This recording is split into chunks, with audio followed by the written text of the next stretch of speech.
It's go time.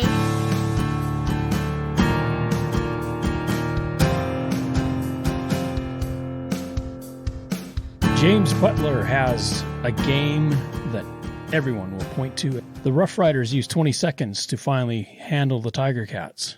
Calgary and Montreal go toe-to-toe, and finally a winner is decided on the last play of the game. Ottawa, did they shock Winnipeg? We'll find out. But the sad thing is, quarterbacks, they be hurting after week one. Welcome to Third Down Gamble. I'm Don Charbon along with Heath Graham. Heath, it was a tough opening weekend for quarterbacks, not on the stats side, but on the health side. It was, and there's a little bit of controversy already with the eye above and whether they made the right call on a couple of hits to the quarterbacks, and should more quarterbacks have been pulled out for 3 plays.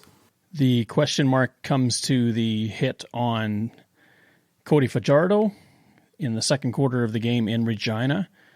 Hamilton Tiger Cats linebacker Simone Lawrence clocks him from behind. Fajardo is visibly shaken up on the play, but he does not reach for his helmet, gets up, works his way back to the huddle, bends over, kind of stretches out his back, and then gets back into the play, and they let it go. On Thursday night, with the Red Blacks in Winnipeg, Zach Collaros is bursting through the line. He gets tackled, but Randall Evans unloads his shoulder, roughly to the shoulder, maybe to the neck, maybe to the helmet of Collaros. Collaros' helmet sort of bounces around as he hits the ground, and he sits there a little bit stunned for a few seconds, readjusts the helmet, gets up, goes back to the huddle, kind of looks like he's shaking it off, and the eye in the sky says, "We've seen enough, you're coming out." Is there a discrepancy between the two situations? Likely. Did they err in one and get it right in the other? Hindsight's 2020. As a Blue Bombers fan, I would not want to lose Zach Collaros for the season this early in the year. We saw what happened with him in Saskatchewan when he got knocked out of a game in the first couple of snaps. I believe the league made the right call in this case and did the right thing by getting Collaros out for 3 plays. It ended up being more than 3 plays. The Bombers did what they had to do and won the game. He was visibly shaken. He was stunned after that hit. And as far as the hit itself goes, I was okay with no flag on the play. I would have been okay if there was a flag on the play. It was one of those situations where it happened very fast and there was no wrong call in my opinion, and the right call was to pull Collaros out of the game. I will beg to differ on one part of your assumption or assertion, but I will agree with you on the other. The call from the folks back in the booth, yes, correct. That had to be done because he looked a little bit shaken up. The no call on the play in terms of a penalty, disagree. Why? When a defender coils his back, basically drops his shoulders and his head to make contact, that isn't about tackling. That's about impacting with force. Randall Evans and Simone Lawrence both did the exact same thing. They went down. They could tell. There's no way you can't tell that player was going down, and they were going to try to hit him as hard as they could. It deserved a penalty. Now, he didn't get even a subsequent fine, did Randall Evans, for this, although Simone Lawrence, who did get penalized 15 on the play, did get a consequent fine as a result. Now, I don't know if that's from persistence or if that was just something directly associated with that play. What it boils down to is if the league is serious about protecting the quarterbacks and protecting the star players, you're absolutely right. There should have been a 15-yard penalty assessed to Randall Evans on the hit on Collaros as well. I believe that Simone Lawrence's reputation precedes him as well, so he did not get the benefit of the doubt, was flagged and subsequently fined for the hit on Fajardo. Now, Cody Fajardo, as you said, did bounce up, but the rule of how they're determining these injuries and these risks, to me, he probably should have sat for 3 plays as well. I agree wholeheartedly. That the booth did not pull him from the field, that's something that they'll have to reassess and determine how they're going to go from this day forward. Fajardo needed to be out of the game because he was hurting. Was it his head, i.e. a concussion issue? I don't think so, but it could have been his spine or his neck. And of consequence, they are both of a high magnitude. If he's fine, you've got 3 plays to take him over, have the assessment made. If he does not have any sort of other complications from it, i.e. he can't twist, there's swelling, there's intense pain, then yeah, you've got medical people there that are quite capable of making a proper assessment. But if you don't give them the opportunity, there's a lot to review for the league in both of these situations, and I'm looking forward to them really dissecting it from the perspective of the officials and of the medical staff, what they are looking for, the reasons behind why this one was right, this one was wrong.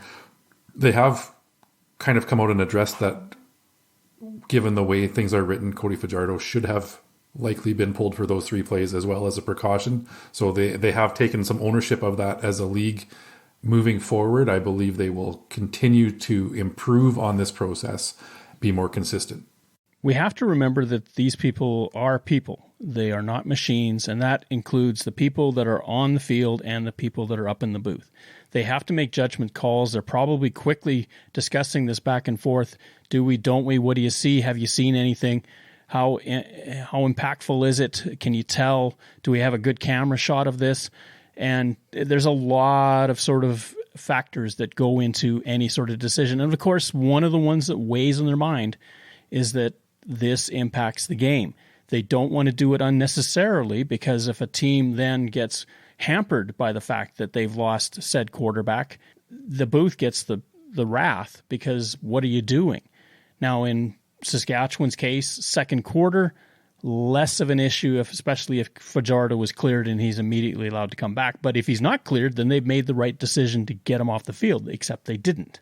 In Winnipeg's case, it worked out that Collaros did not, his absence did not impact the game completely, because the backup quarterback managed to bring them down the field.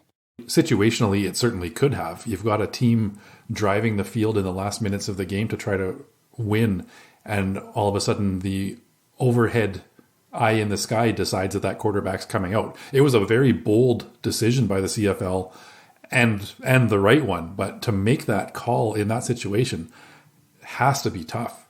Moving away from Collaros, we feel that they've got that right. Why Randall Evans wasn't further sanctioned, I don't quite understand. The CFL has their sort of guidelines. They may tighten them as this goes on. But going back to the situation with Simone Lawrence. Now, I know if you're a Tiger Cats fan, you're going to defend and say he didn't mean to do anything and everything like that. Intent is part of it. Outcome is the other part of anything that you do on the field. Whether or not he's got a history, he's had a history with Henry Burris when Henry was with the Ottawa Red Blacks. He's had a history with Zach Collaros. It's not like he shies away from this sort of stuff. He did get fined. He deserves to be fined. And once you get that reputation, it dogs you. Players of Simone Lawrence's caliber don't come around every day. He's a phenomenal player, one of the best defenders in the league. I don't want to see a player completely handcuffed and lose what makes them truly great. However, if the results are time and again quarterbacks being injured, running backs being injured, the league needs some teeth here. Yes, they did issue a fine. Do they need to look at suspension? This is the thing I think that they could have done in the CBA. They've got the after whistle, objectionable conduct, rough play calls that they can make that can extricate a player from the field. But they don't really have anything that I know on an ascending scale where a player fined for a hit on 3 weeks later does it to another player. What do you do? Do you get to a threshold where at this point now you have to be benched? Player safety and player discipline is always a big question mark in leagues, and we don't always get the inside information as to what they were looking for. there needs to be more consistency and more transparency in this decision making. I would love to see something laid out where if you are flagged with rough play X number of times, this is the result. It seems like they're just kind of picking and choosing right now. And as I mentioned, Simone Lawrence's reputation precedes him on this. We know he's had a past history of suspension and fine. The league went right to that route of issuing a fine on this one. If you look at something like professional soccer, where they have their books of yellow card, red card progression, perhaps something like that could work in professional football, where you've got discipline 2-3 games down the road if you continue to be flagged for these same kind of penalties. I think that's a fair way to approach it. We don't necessarily need yellow cards and red cards, but if a player picks up 2 major fouls in a football game, they sit for the next one. If a player has 5 in a season, they have to sit. Now, it's a short season. It hurts the pocketbook, definitely, but at some point, unless the behavior changes, the outcomes will not. Again, if the league is serious about protecting the star players, it's something that needs to be addressed, and that might be a good way to do it. You start losing those game checks, and you're going to evaluate how you're playing pretty quickly. Second down. The first 2 games of week 1 were 2 classic football games. For different reasons, at the end of the game, you were on the edge of your seat, not knowing what the outcome would be. You can't ask much more of a game when you don't know who's going to win until the final play. Absolutely. So game number 1 to kick off the season was the Montreal Alouettes at the Calgary Stampeders. Final score, Calgary 30, Montreal 27. Coming from the foot of Rene Paredes, another game-winning field goal to secure the win for Calgary. And on the final play of the game, Vernon Adams Jr. heaves the ball 60 yards downfield, and it's a jump ball in the end zone. The Stampeders are able to knock it down, but if Montreal catches it, they win right there. Fantastic finish. Like you said, right down to the wire. We didn't know who was going to win. And a big night for a couple of players. Kadeem Carey had a fantastic game with 2 touchdowns. Bo Levi Mitchell was okay with the start. Not fantastic, but he did enough to win.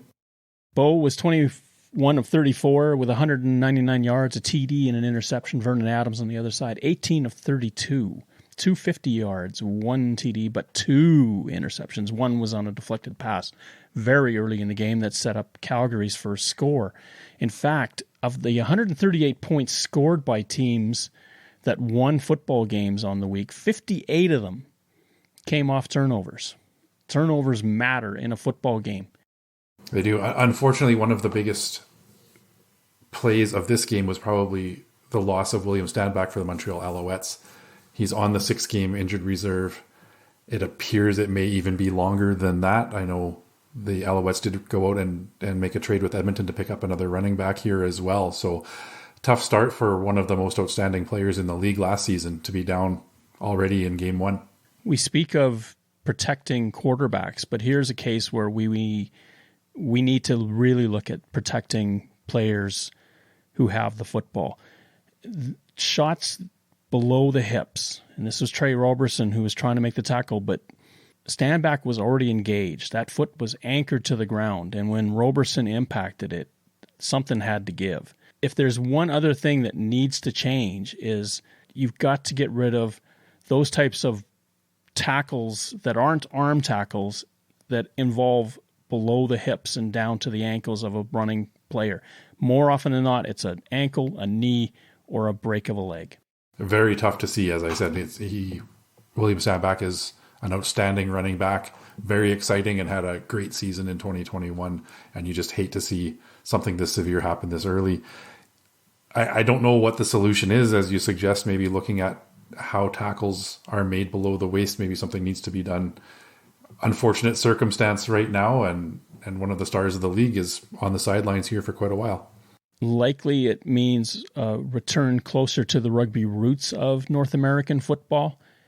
And if you want more scoring, if it's tougher to tackle, there's one way to make it happen. Calgary's Jake Mayer came in after Bo's injury and performed well, led them to the winning score. We will see that again in Winnipeg and Ottawa. The Stampeders' defense, although Montreal would rack up 390 yards of offense. It's reminiscent of what we saw from Winnipeg in 2021, where it was a lot of yards given up and very little points. In this case, they did give up 27 points, granted, but... The other part of the game that we can't lose sight of is that the Alouettes were up by 10 in the second half, and Calgary chipped away and chipped away and chipped away until they finally got the lead. And the other big part of this game was that Mike Rose blocked a Cote field goal attempt. Those 3 points would have changed the dynamic at the end of the game. They weren't on the board for the Alouettes at that time. Second game of the week, another thriller. The Blue Bombers prevail over the Red Blacks 19-17 on a last-minute field goal. Blue Bombers, of course, losing Dakota Prukop. Zach Collaros was injured in the game, so it fell upon Drew Brown to be the hero on that final drive. And he came in and added some excitement. He went 3 for 3, 51 yards, had a little run in there. He did fantastic to come in and move the ball and set them up for those winning points. One thing I would like to address that happened in the first half is, I believe, a coaching error by Paul LaPolice and the Ottawa Red Blacks. They had time to get into field goal range at the end of the first half, and I think they were trying to sneak in one more play. It didn't work out in their favor, and time ran out. They had a chip shot field goal for Lewis Ward to extend the lead going into the half, and they failed to capitalize on it, and that ended up costing them at the end of the game. They took far too much time, 10 to 11 seconds, just getting the dive play in to get the first down. And then they took far too much time setting up to go for the next play. They basically ran 2 plays in 23 seconds in the final minute of the first half in Winnipeg territory. That is a coaching error. You have to be far more aware of what's going on. And there's this little thing called a timeout that LaPolice could have used to stop the clock to make sure that Lewis Ward, who's Mr. Automatic, could have had a chip shot field goal. Yeah, it absolutely was a coaching error. They did not manage the clock well in that last minute. Now, who knows what could have happened in the second half with those 3 points on the board. It's always conjecture and speculation. But the way that Winnipeg's defense again stepped up in the second half, we see how important those 3 points on the board could have been. Jeremiah Mazzoli proved that you can attack this Winnipeg defense. He was 24 of 34 for 380 yards and could have improved upon that had Jalen Acklin only caught a deep ball on the opening offensive play for the Red Blacks. If Acklin catches that ball and Ottawa scores in their first play... Paul LaPolice said going into this season, we have Jeremiah Mazzoli, we have a chance. And they proved that in week 1. There's a lot of confidence in Ottawa with Jeremiah Mazzoli at the helm. We saw them struggle in 2021, and they went out and did what they had to do in the offseason to get competitive. And to take the Grey Cup champions down to the last minute and force them to kick a game-winning field goal shows you how much improved the Red Blacks are. The one thing that Ottawa did that surprised me more than anything was they made an all-star, Winston Rose, look very ordinary out there. They picked on him mercilessly. And a lot of it has to do with the hash marks being moved in because of his technique and the way he brackets with the sideline. He likes to have his back to the sideline, keep everything in front of him. Well, receivers were now pressing him to the outside because last year that room wasn't there on the short side. This year it is. I agree 100%. He really got pushed to the limits and was frankly exposed. Ottawa saw something there and kept going to it. And again, he was in that coverage that Jalen Acklin didn't make that catch. Could have been even worse. Would have taken the stuffing out of that crowd. And that's something that we referred to our podcast last week, is that if Ottawa was going to win this game, There'd be so much pent-up energy with the Blue Bombers getting that banner unveiled and, of course, the video showing them getting their rings, that you'd have to do something to pop that balloon, and Ottawa had it. Acklin let it slip through his fingers. He did. I think this also shows how much Winnipeg is going to miss Brandon Alexander for the first few games of the season as he's recovering from injury. An all-star safety back there can help make up for a lot of mistakes from your corners, and he's not there right now. This could be a bit of a problem for Winnipeg moving forward. Now, to be fair to Acklin, 6 receptions for 143 yards. Ottawa, against this vaunted Winnipeg defense, put up 441 yards of offense, had more possession than Winnipeg did. They beat Winnipeg in every statistical category, but stats are for blank. What matters is on the scoreboard, and Winnipeg was the team that managed to outscore. Mark Legault did well. Comes out and goes 2 for 2. He did. He missed one important convert, but he was 1 for 2 on those, 2 for 2 on field goals, and looked exceptional punting the ball. This was one of the best performances I've seen with him punting. He consistently pinned Ottawa inside the 20.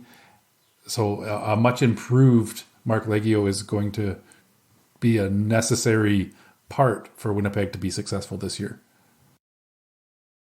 The rematch, of course, comes in Ottawa. It's kind of ironic that the two teams do not play because of the way the schedule had to work last year. And now they're getting back-to-back this year. 26,002, the attendance in Winnipeg, a very big crowd for opening night. But, of course, the addition of the banner and the enticement of seeing those championship rings, of course, would bring in a few more folks. But there was a lot of energy. There's a lot of excitement that Winnipeg can do it a third time. Ottawa, I think, made a statement that you better check those ideas just a little bit.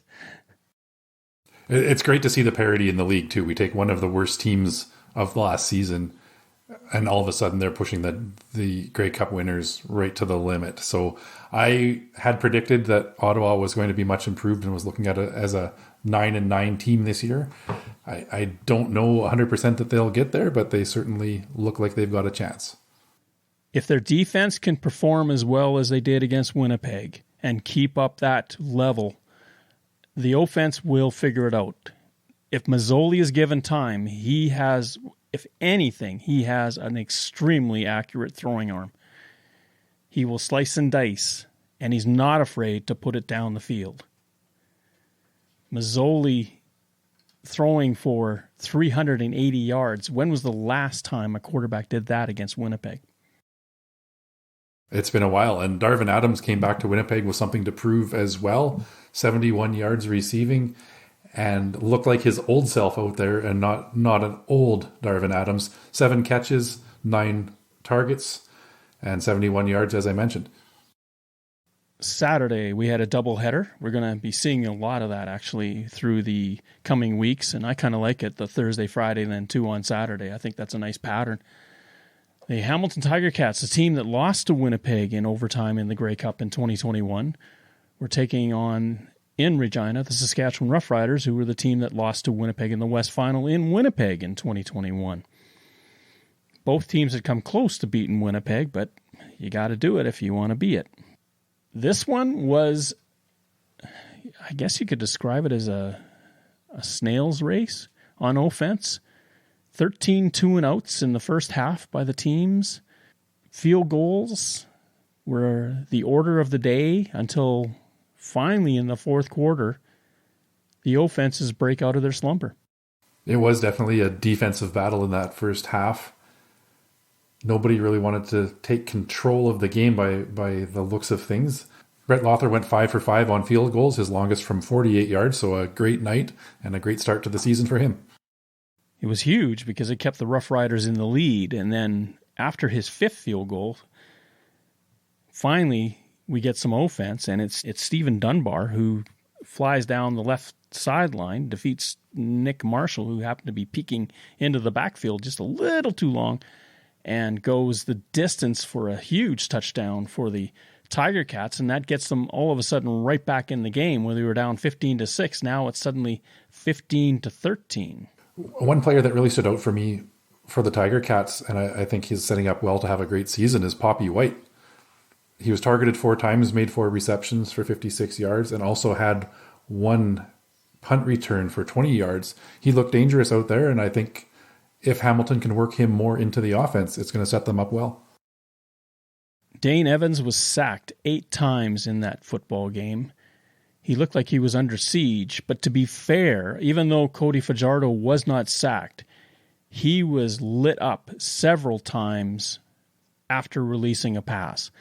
You've got to admire his resiliency because he took a lot of hellacious hits in that football game. Hamilton did not go easy on him, and he kept staying in the match. And it wasn't until that fourth quarter when Hamilton scored that Saskatchewan finally could respond. After that 75-yard touchdown by Dunbar, the Rough Riders finally respond. I was quite surprised by how many times and how successful the Rough Riders did get to Dane Evans.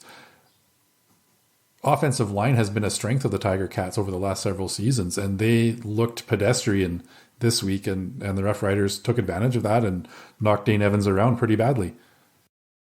Part of the Hamilton offensive line is now in Ottawa. When you lose your center, it's going to matter. That's the quarterback of that offensive line.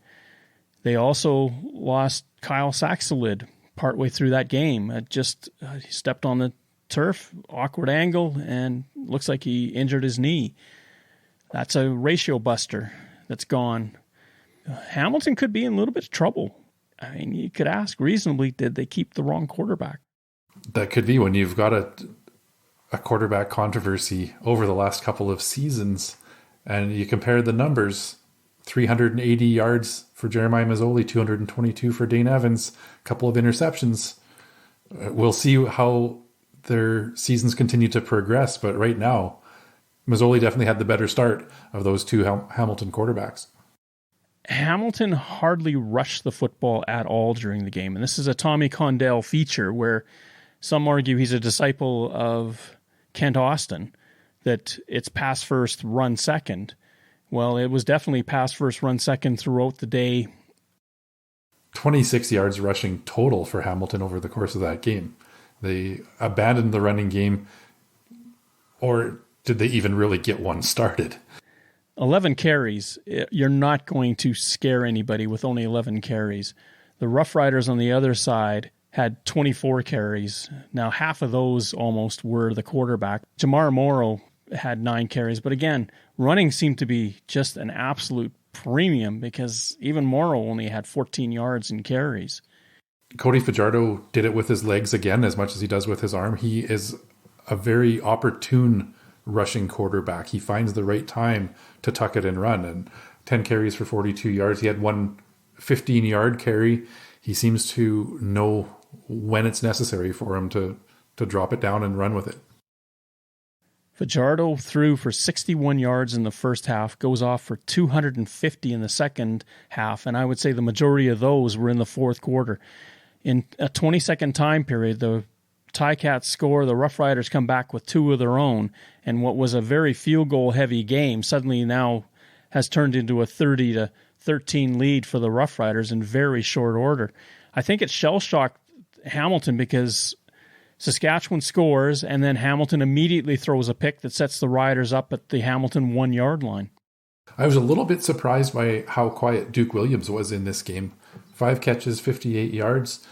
I thought the offense was really going to key on him this year, and we certainly didn't see it in game number 1. Shaq Evans had 4 catches for 92 yards. One of the things that I heard that I thought was quite interesting is that if they stack the 2 of them together, that defenses then get into a bind as to which way you're supposed to go. Each one is a threat to catch the ball on any play. And if Williams or Evans breaks in or out, you have to make quick adjustments, especially if you're playing in a zone defense. Who do you want to key on out of the 2? That's a great point. Shaq Evans was targeted 10 times, only did come down with 4 catches, but 92 yards and a 41-yard catch was his biggest play of the game. Keon Schaefer-Baker had a big touchdown for the Rough Riders, a great catch in the corner of the end zone. He gets 4 for 32 yards in total. The Rough Riders defense dominated in a way that I didn't think would be possible. I thought Hamilton would come into that game with Evans and his intensity and his excitement and his enthusiasm, that he would really stretch this Rough Rider defense, but it just looked to me like they were out of sorts. Hamilton just couldn't get going on offense, and when you've got linebackers blitzing you all the time, which is a Jason Shiver's specialty, they didn't seem to have answers for it. They kept flipping the backs out of the backfield. Well, that doesn't help you if you've got 7 guys coming and only 5 blocking. It was a great game plan by the Rough Riders and their defense, and they executed. 8 sacks is a big night already, and to hold a team to 26 yards rushing, they did everything necessary to pull this one out. Dane Evans was 18 of 28 for 222. Not bad numbers, but 1 touchdown and 2 picks. Final game of the weekend was, I would say, minimally a stunner and maximally a head shaker. BC Lions in front of the biggest crowd that they've had in a long time. 34,082. Take your adjective that you want to apply here. Annihilate is the only one that I can come up with immediately. The Edmonton Elks 59-15. It's the most points scored by a team on opening night in CFL history. It's the second most lopsided loss in Edmonton history. There's a lot of storylines. Nathan Rourke, 5 scores that he was personally involved in, 3 touchdown passes, 2 running. James Butler gets a career night, 4 touchdowns, 4 successive drives. It's safe to say that Nathan Rourke has arrived. 26 for 29, 282 yards, 3 touchdowns, 1 more completion, and he wouldn't have just had the best completion percentage of a Canadian quarterback. He'd been right up there in CFL history for completion percentage in a game. What a first half for Nathan Rourke and James Butler. 4 touchdowns for Butler, a fantasy darling if anybody had picked him up. It was a night to remember for those BC Lions. 42-6 at halftime. You could almost put it on cruise control after that, but the Lions didn't. The Elks put up a little bit of a fight, scored in the third quarter, but the Lions said that's enough and we'll just kindly walk away with this, and they scored another late touchdown to wrap it up. Arbuckle was successfully moving the ball. He was finding receivers. James Wilder had a couple of nice runs, and then Nick Arbuckle would throw an interception. The next possession, something similar would happen. They would seem like they've got some momentum. They're making some plays, and then an interception would happen. So a rough night for Nick Arbuckle. I don't think he looked bad out there. Some of the results were bad. TJ Lee had 2 of those interceptions. Gary Peters 1 and Lucius Purifoy another, and that was off of Trey Ford, who got some playing time in the second quarter.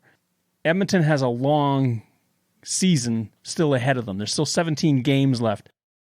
It was great to see Trey Ford get a little bit of playing time. Yes, he only completed 1 pass, but a raw rookie, he has now completed a pass in the CFL. He did rush the ball a couple of times as well. It appears Nick Arbuckle is still the go-to starting quarterback for the time being in Edmonton, but I wouldn't be surprised to see them work Trey Ford into that offense a little bit more. On the other side, Lucky Whitehead picked up right where he left off last year. 6 catches, 110 yards. Brian Burnham targeted 4 times, caught all 4 balls. Well, hardly anybody dropped a pass for the BC Lions, let's be realistic. But it was a good solid night for that receiving core. And I believe it's one of the best receiving cores in the league. The 59 points that Edmonton gave up was the most that team had ever given up in a football game. The worst they've ever been beaten was in 1964 on August 28th in Edmonton when the Rough Riders came to town and beat them 56-8. That's a long time ago. I mention this because it's a Chris Jones defense. If there's one thing that this man is noted for, it's his high energy, very efficient defenses. They're going to have a lot of film to review this week, especially on that defensive side. I guess the bright spot for the Edmonton Elks was they lost Sean White to free agency, signed with the BC Lions. They picked up Sergio Castillo from Winnipeg, and he had a perfect night on his field goals and was kind of the offensive star for the Edmonton Elks. BC racked up 469 yards of offense and scored 59 points. Ottawa goes for 441 yards of offense and only scores 17. Fascinating. That's a great stat. And then, as I said, that kind of shows that Winnipeg style of they're not afraid to give up some yards. They don't want to get beat on the big plays like we saw with Winston Rose. However, they seem to be able to step up at the right times to prevent that other team from getting points. Edmonton was not in that same caliber this time around against BC. Third down. Week 2 is now upon us in the Canadian Football League. Some intriguing matchups coming up. I think in terms of trying to figure out who's going to win, it's probably one of the tougher weeks that we may face all season. So many games, even though you think X is going to happen, it may not. Game number 1, the Montreal Alouettes in Toronto, Thursday night. This is the season opener for the Toronto Argonauts. They had the week off in week number 1. We will see McLeod Bethel-Thompson and Andrew Harris hitting the field for the first time together for the Argonauts. The Argos are going to be without Juwan Breskison and Eric Rogers, both put on the 6th game. Huge possession receivers. That's going to limit them. I'm very curious to see how Harris performs. I've been looking forward to this probably more than anything. I want to know from my own sort of sense of what's going to happen this year, how much of a chip he has on his shoulder. And did Winnipeg send him packing a year too early? That is the big question mark. With this game, one thing that stands out to me is Vernon Adams Jr. You just don't know with him. Is he going to have a night where he's throwing 3 interceptions, or is he going to throw for 380 yards, 3 or 4 touchdowns, and scamper for another 75 yards? That's the kind of unpredictability that Vernon Adams can bring to a game.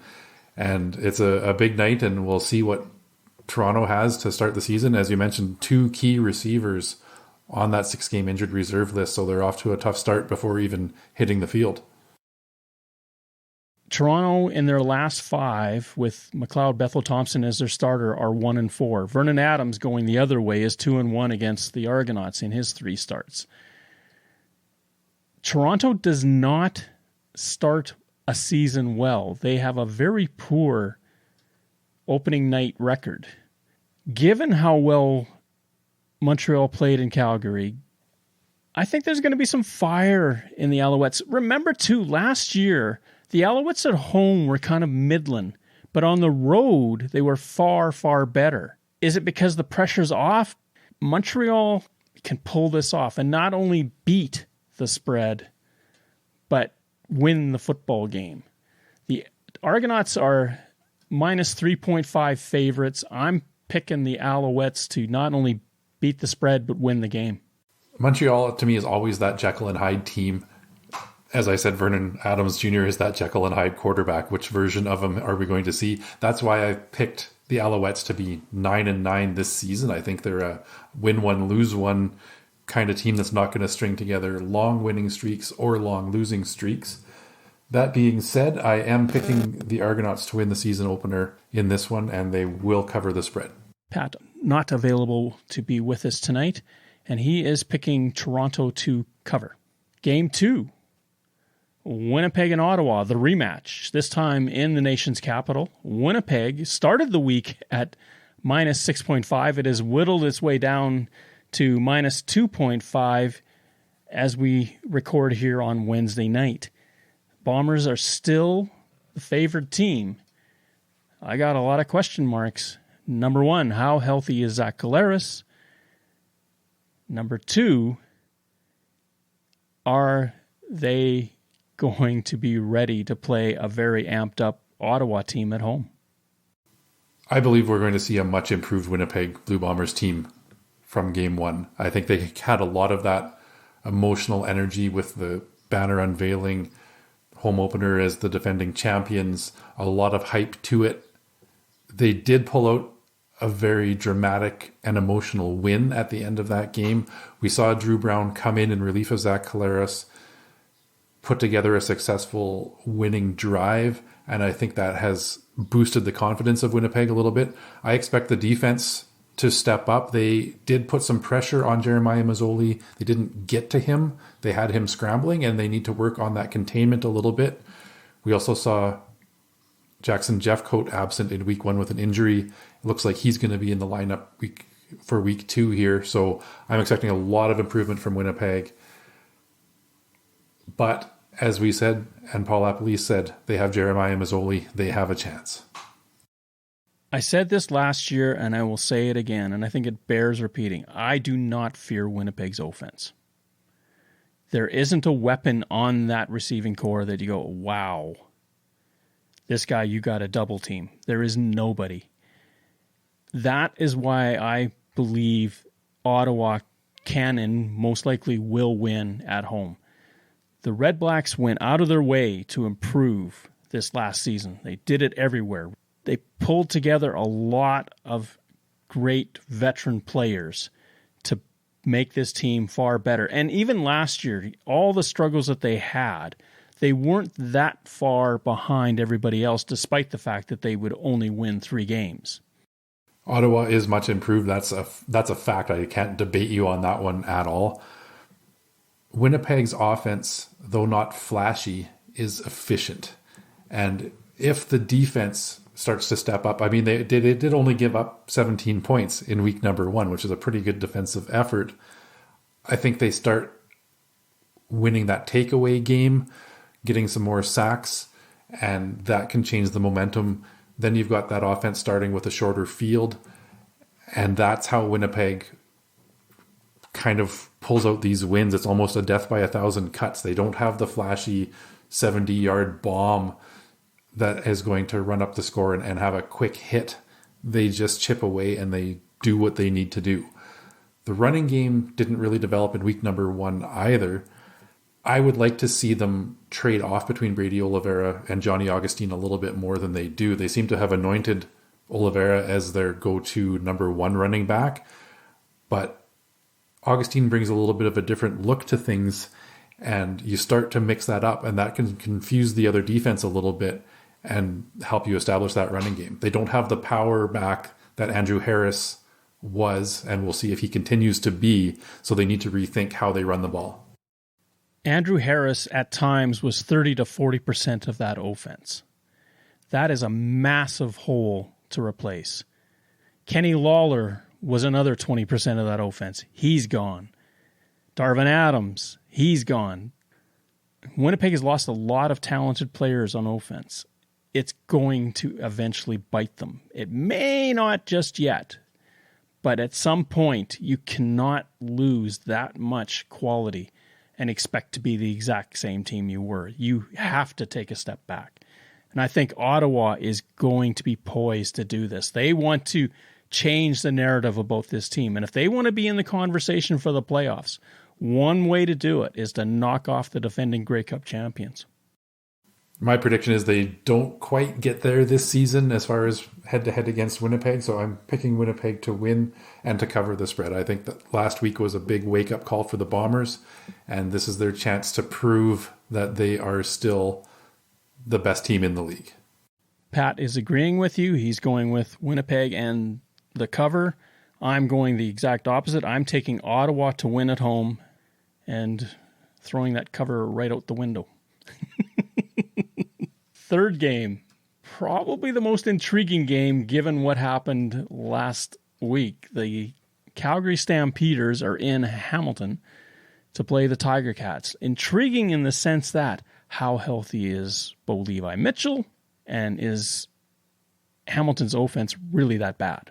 There's always that game that you go back and forth, and have a hard time deciding who's going to win that one. And for me this week, this is that game. I've kind of gone back and forth a little bit.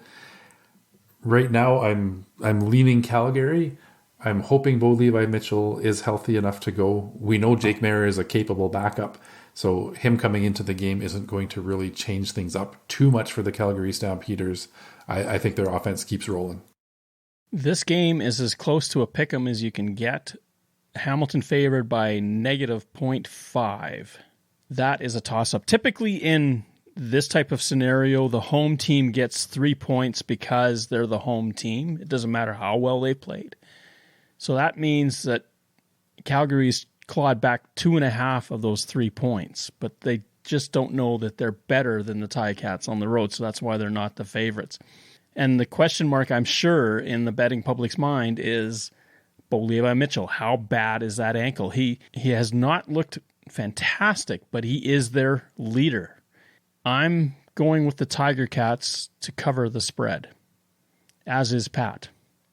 And I'm taking Calgary. This is my upset of the week. I'm picking Calgary to win this one outright. I mean, it's a 0.5-point spread, so one way or the other, the spread isn't really going to come into play. It's who's going to win this game, and I'm picking the Calgary Stampeders. The second half of the doubleheader on Saturday is the Saskatchewan Roughriders in Commonwealth to take on the Edmonton Elks. Saskatchewan goes into the game at -7.5 favorites. I cannot remember the last time the Roughriders were ever that big a favorite, A, on the road, and B, in Edmonton. I think you'd have to go back to 1976 when they took them out 40-0 and then 34-7 in successive weeks.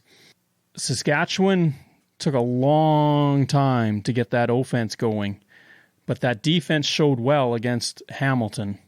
Edmonton, offense was okay. Defense was ripped. In the universe of Chris Jones, it's just a matter of time until they get it sorted out. And if you remember, the first season he coached the Rough Riders, 3-15. They started 1-10. His whole career here, he was 27-27 in Saskatchewan. That means he was 26-17 thereafter. The debate coming out of week one was, is BC that good or is Edmonton that bad? And this is going to answer the, is Edmonton that bad this week? We'll see a true test again with Cody Fajardo and the Saskatchewan Roughriders offense against that Elks defense. I honestly don't think the Elks are that bad. I believe week one was a bit of an anomaly. You never know how a team is going to come out to start the season. It's what you do after that first week that matters. Offensively, as I said, Nick Arbuckle had some flashes in that first game. I feel confident in him as the starter.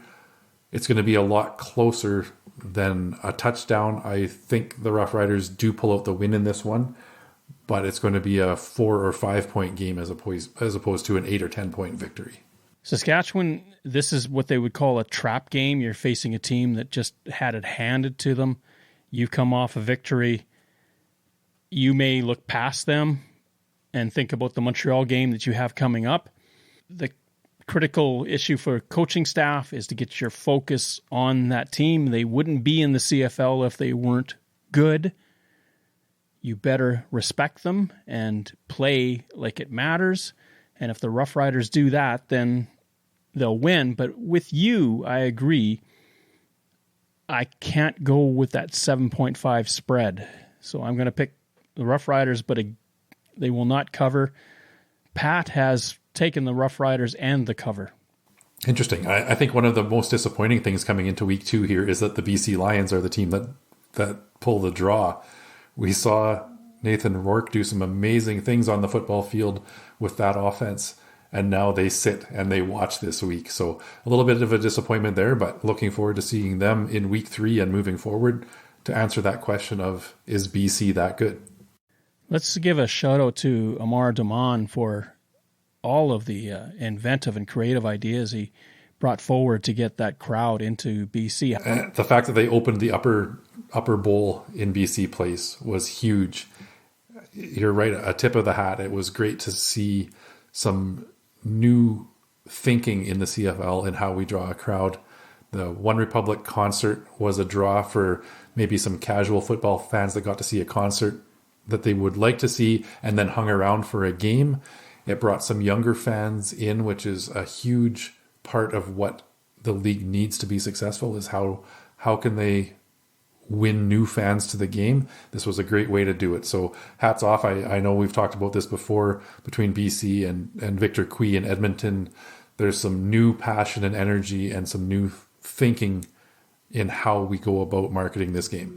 There was a lot of discussion about best practices being shared. Well, there's a lot of good ideas coming out of BC and Edmonton lately. Congrats to BC on a great opening night show. Thank you for listening to our show. Third Down Gamble is hosted on Podbean and can be found on Apple Podcasts, Google Podcasts, and Spotify. Follow us on Twitter at Third Down Gamble. Join us again, the Third Down Gamble podcast, audio worth watching.